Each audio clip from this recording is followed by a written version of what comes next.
नमस्कार फ्रेंड्स, आपका स्वागत है मेरे चैनल भक्ति की शक्ति में। आज मैं आपके लिए जितिया व्रत की कहानी लेकर आई हूँ। लेकिन कहानी शुरू करने से पहले मैं आपको बताऊंगी कि जितिया व्रत क्यों मनाया जाता है और इसका क्या महत्व है। अगर आपको वीडियो पसंद आए तो कमेंट बॉक्स में जीमूत वाहन भगवान की जय अवश्य लिखें।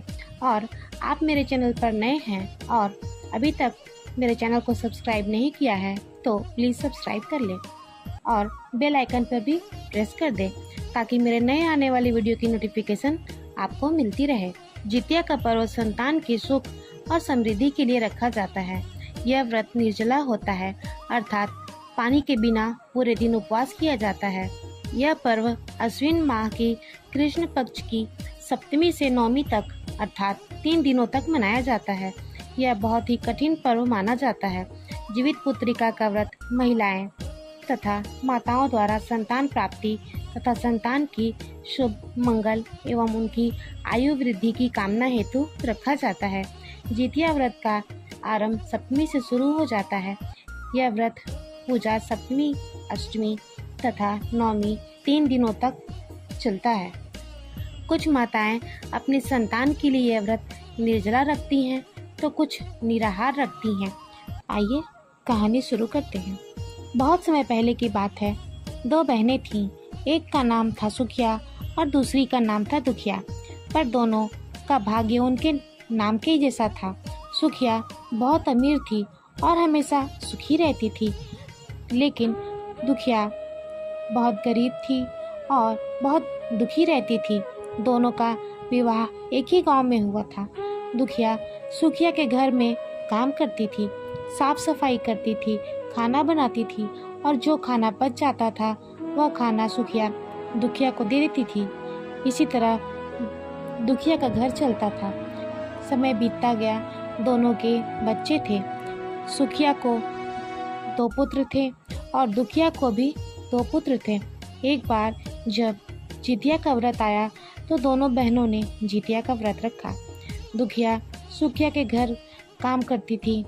व्रत के दिन दुखिया ने सुखिया के घर में जो चावल फटका उसमें से जो खुर्दी निकली वह अपने लिए रख ली और साफ चावल सुखिया को दे दी।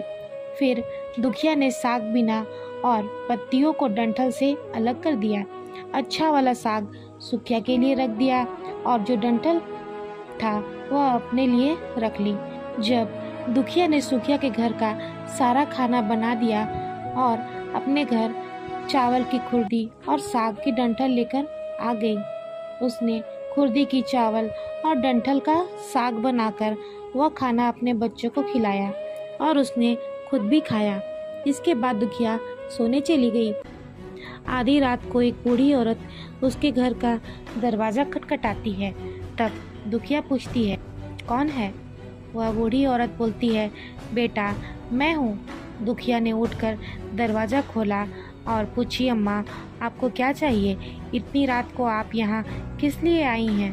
तो वह बूढ़ी औरत बोलती है, बेटा मुझे बहुत भूख लगी है और कुछ खाने को हो तो दे दो। दुखिया उसे घर के अंदर ले आई और उनसे पूछती है, माई हम लोग बहुत गरीब हैं।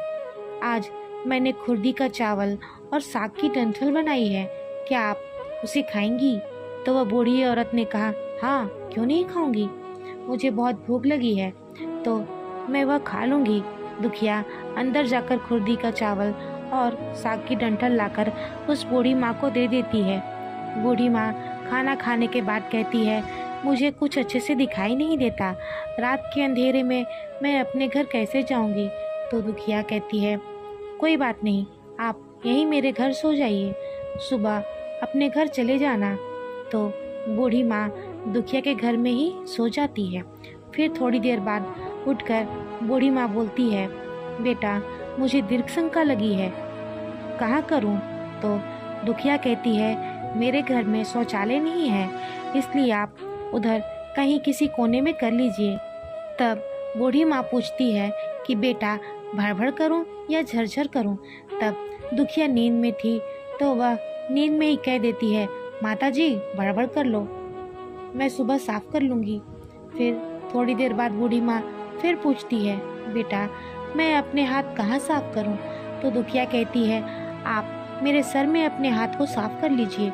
जब सुबह होती है तो दुखिया को यह सब सपने जैसा लगता है कि सोते समय मुझे कोई सपना आया होगा।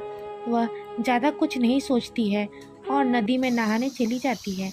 जब वह नदी में नहाती है और अपने बाल धोती है तो उसके बालों से होकर जो पानी बहता है वह सोने का पानी होता है।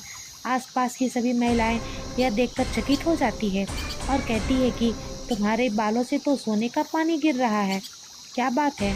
फिर उसे रात की सारी बात याद आ जाती है। वह दौड़कर अपने घर की ओर भागती है, यह सोचकर कि उसका घर दीर्घ शंका से गंदा हुआ पड़ा होगा। पहले उसको साफ करना होगा, तब आकर स्नान करूंगी। जब वह अपने घर जाती है तो देखती है कि उसके घर के हर कोने में ढेर सारा सोना बिखरा पड़ा है। यह देखकर दुखिया बहुत खुश हो जाती है। यह जीमुत वाहन बाबा की कृपा है। वो माता का रूप धारण करके मेरे घर आए और मुझे इतना आशीर्वाद दिया, ऐसा सोचती है। अब दुखिया अमीर हो जाती है और सुखिया के घर जाकर काम करना बंद कर देती है। दुखिया जब अपना व्रत पूरा करती है तो अपने पुत्र से कहती है, जाओ मौसी के घर से तराजू लेकर आओ, यह नापने के लिए कि यह सोना कितना है। बच्चा खुशी खुशी सुखिया मौसी के घर जाता है और तराजू मांगता है। तो सुखिया पूछती है, तराजू पर क्या नापना है। तो बच्चा बोलता है, मेरे घर में ढेर सारा सोना है, उसी को माँ नापेंगी। सुखिया कहती है, खाने के लिए तुम्हारे पास कुछ भी नहीं है और सोना नापोगे, मुझसे झूठ कहते हो। तो बच्चा कहता है, नहीं मौसी, मैं झूठ नहीं बोल रहा हूँ। सुखिया सोचती है, जब तराजू मांगा है तो कुछ ना कुछ तो जरूर नपेगा, इसलिए वह तराजू के पीछे गोंद लगा देती है। जो भी नपेगा वह थोड़ा सा इसमें चिपक जाएगा। दुखिया जब तराजू पर सोना नापती है तो कुछ सोने का टुकड़ा उस गोंद में चिपक जाता है। जब बच्चा तराजू लौटाने जाता है तो सुखिया उसको उलट पलट कर देखती है तो उसे तराजू में सोना लगा हुआ मिलता है। सुखिया सोचती है कि उसके घर में जरूर कहीं से सोना आया होगा, इसलिए वह कई दिनों से काम पर भी नहीं आ रही है। सुखिया उसके घर जाकर देखती है कि यह सोना कहाँ से आया है। जब सुखिया दुखिया के पास जाकर पूछती है कि तुम्हारे पास इतना सोना कहाँ से आया कि तुमने नापने के लिए तराजू मंगवाई, तो दुखिया उस रात की सारी कहानी अपनी बहन को बता देती है। दुखिया का मन सच्चा व साफ था, इसलिए वह सब कुछ सच सच बता देती है।